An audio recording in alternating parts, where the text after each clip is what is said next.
This is a three-part guide to TMC's clean-top optical table setup. We will review the handling of the optical top and the gimbal piston isolation system.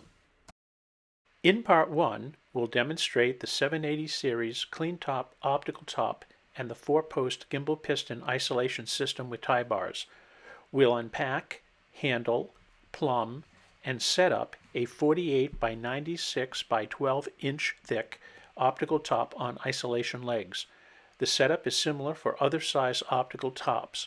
If you have a custom configuration, TMC has supplied a drawing showing the general arrangement. Exercise care when handling these products. Tops can weigh from 500 to 4,000 pounds depending upon size and thickness. The leg system weighs a few hundred pounds. These items should be handled with a fork truck or adequate dolly. Unpacking instructions are attached to the outside of the optical top crate. All TMC wooden crates are stamped to indicate they have been heat treated to allow for safe export overseas.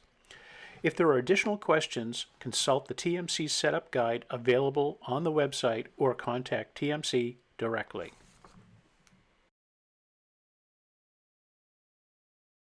Clean top, optical top, and isolation frame ship in two different boxes.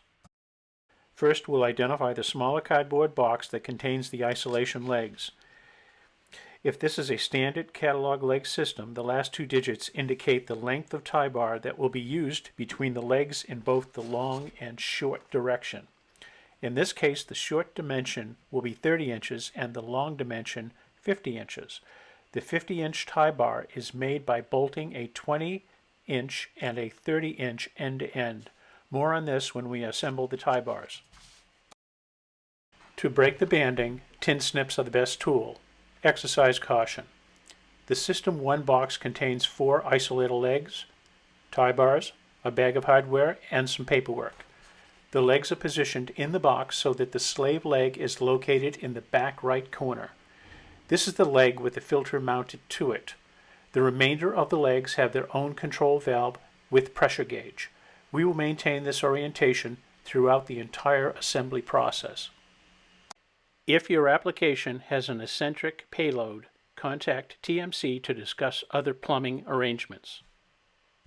Lastly, in the box is warranty information which should be completed and returned to TMC. The hardware bag contains a length of 1/4-inch tubing, 3 control valve arms, tubing, tees and fittings, tubing hangers, a setup guide, and fasteners for attaching the tie bars to the legs. If the system requires tie bars to be bolted end-to-end, then a spacer and bolts are included.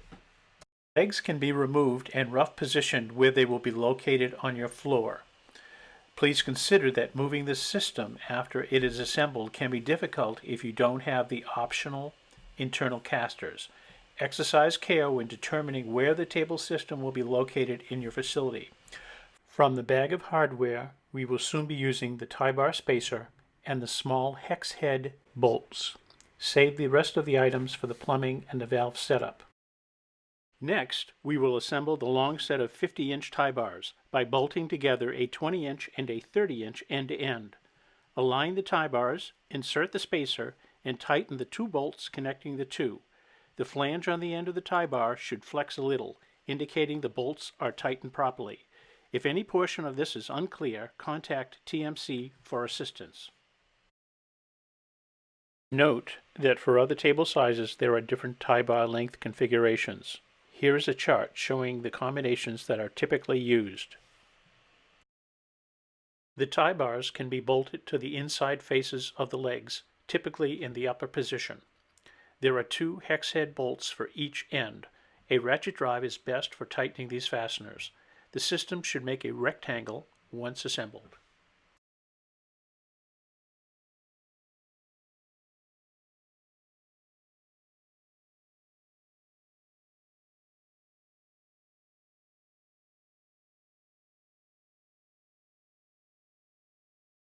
This concludes Part 1, Handling of the Optical Top and the Gimbal Piston Isolation System.